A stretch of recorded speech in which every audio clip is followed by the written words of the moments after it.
sou o Douglas Reis e hoje eu vou falar sobre a probabilidade de alimentos crus, como a comida japonesa, por exemplo, de transmitir o coronavírus. Depois de mais de um ano de pandemia, nós tivemos muitas descobertas e estudos sobre como o coronavírus é transmitido. Porém, algumas pessoas ainda têm muitas dúvidas sobre a transmissão desse vírus, principalmente devido a essas novas variantes e modificações. Devido às medidas de restrição, muitos restaurantes adotaram o sistema de delivery, ou seja, a entrega da comida em casa. E muitas pessoas ainda têm dúvida sobre se ao ingerir uma comida possivelmente contaminada pelo vírus, se elas vão estar se infectando. Primeiramente, deve-se saber que o coronavírus ele é um vírus respiratório e ele é transmitido por gotículas contaminadas pelo ar. Assim, o vírus precisa de um hospedeiro para se alojar e se desenvolver, no caso, o ser humano. E por mais que tenham sido feitas algumas pesquisas que mostraram que o vírus pode permanecer ativo em algumas superfícies, não se tem evidência comprovada de que o vírus é transmitido por alimento.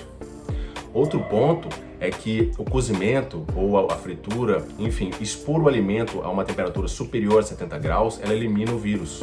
Mas voltando ao exemplo da comida japonesa, o sushi, por exemplo, ele é um tipo de alimento que não se aquece, porque ele é comido cru. Nesse caso, existem dois tipos teoricamente possíveis de contaminação. O primeiro deles seria a ingestão do alimento contaminado. Por exemplo, o manipulador de alimento, por não seguir as normas de segurança, pode ter tossido em cima daquele alimento, por exemplo, e contaminado aquela comida. E a pessoa, ao receber a comida em casa, vai estar ingerindo aquele alimento contaminado. Nesse contexto, o Centro de Pesquisas em Ciência e Segurança Alimentar da Nova Zelândia publicou um estudo em dezembro de 2020, muito técnico, onde os pesquisadores avaliam a possível contaminação do Covid através dos alimentos.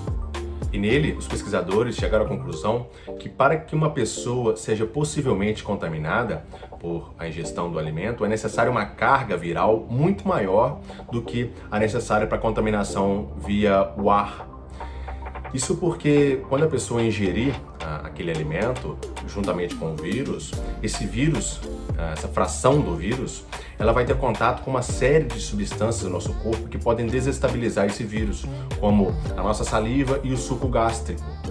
Outro fator é a alta velocidade com que essa fração do vírus vai passar pelo nosso sistema digestivo, inviabilizando assim uma contaminação.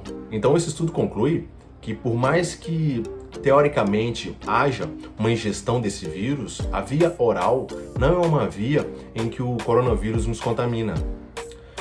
Os alimentos, eles podem sim correr o risco de nos contaminarem, uma contaminação bacteriana ou protozoária, como uma verminose, por exemplo. Mas até onde se sabe, por Covid, não. O outro tipo de contaminação, chamado de transmissão indireta, seria as gotículas daquela fração do vírus está depositada na superfície do alimento e a pessoa, ao receber a comida, toca na superfície e leva a mão no nariz ou na boca. Nesse contexto, a FDA, que é uma espécie de Anvisa dos Estados Unidos, ela publicou um estudo em fevereiro de 2021, onde ela publica que não há evidências de casos onde haja essa contaminação por parte dos alimentos ou da embalagem dos alimentos. Isso porque quando uma pessoa toca a superfície, ali a fração de vírus também vai ser muito pequena. Apesar de alguns estudos apresentarem que o coronavírus ele pode sobreviver na superfície de alguns materiais por horas ou até dias, esses estudos eles foram realizados em laboratório, em condições específicas para que o vírus se proliferasse. O meio ambiente é diferente. Isso porque no meio ambiente vai ter situações ambientais que podem desestabilizar o vírus, como por exemplo a umidade, a luminosidade, o vento, as bactérias do ar, tudo isso pode inviabilizar a proliferação do vírus. Isso não quer dizer que é impossível se contaminar pelo contato com superfícies, mas essa possibilidade ela é considerada extremamente baixa.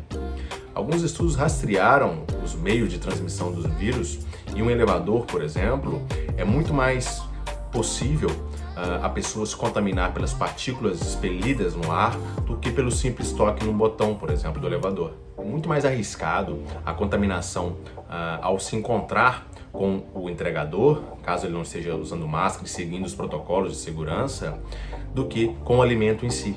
Dessa forma, o meio mais seguro por parte do consumidor é sempre usar a máscara de proteção e higienizar as mãos constantemente, mas principalmente antes das refeições, e se informar se aquele restaurante que ele costuma pedir a sua comida, se esse restaurante segue as boas práticas de manipulação. Já referente aos estabelecimentos, é imprescindível as boas práticas de manipulação por parte dos colaboradores para que se evite tossir ou conversar quando estiver manipulando os alimentos. Dessa forma, seguindo os protocolos de segurança e higienização de mãos e utensílios, pode-se entregar um alimento seguro. Manter a higiene e seguir as normas de segurança é um forte aliado no combate à transmissão do coronavírus. Se esse vídeo te ajudou a tirar algumas das suas dúvidas, eu te convido a se inscrever no nosso canal e deixar o seu like, que é muito importante.